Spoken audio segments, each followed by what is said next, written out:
Wait, why did America, the land of bourbon, need until 2025 to give single malt its own legal name?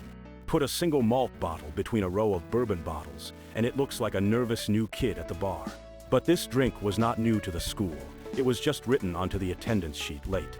Usually when people think of American whiskey, corn, charred new oak, and bourbon walk in first. That makes sense. Bourbon is the loud regular at the American whiskey table. But the table was never bourbon only. Rye was there, Tennessee whiskey was there, and malted barley was quietly nursing a glass in the corner. Here is the real twist. American single malt did not suddenly appear in 2025. Distilleries were already making whiskey from malted barley in the United States. The liquid was already filling the glass. It just did not have a proper shelf in the law. St. George records its first single malt cask in 1997. Lot 1 followed in 2000, which makes this less of a newcomer and more of a long-time regular. The awkward part was that this regular customer had no name on the bar guest list. Stranahan's began in Colorado in 2004 and released its first bottle in 2006. Balcones opened in Texas in 2008 and began distilling in 2009. Across mountains and hot deserts, this style was already shaking its glass and raising its hand. Then open the legal cabinet and things get a little embarrassing. Bourbon had a drawer, rye had a drawer, Tennessee whiskey had a drawer. But American single malt did not. That is like showing up to a bar and finding out your reservation is missing from the guest list. Single malt is a word with deep weight from Scotland. One distillery, malted barley, regional rules. All of that expectation travels with the name.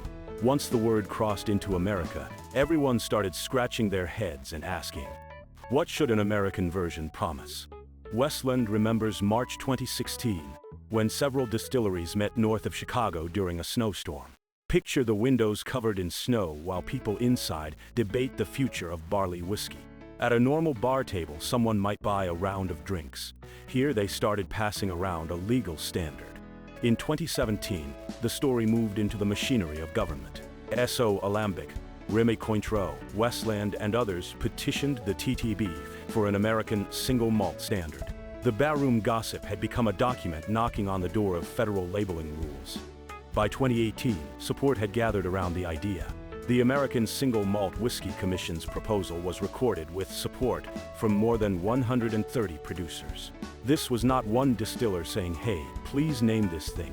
It was a crowd at the counter raising the same hand. Then in 2022, the TTB published notice number 213. For the first time, American single malt whiskey was sitting inside a formal proposed rule. In bar terms, the name had moved from a napkin note to the actual bill. Of course, everyone did not simply clap and go home. The rulemaking received 158 comments, with support, requests for changes, and opposition all in the mix. Even whiskey rules are still human business, and humans tend to talk before they toast. The final bones of the category are clear.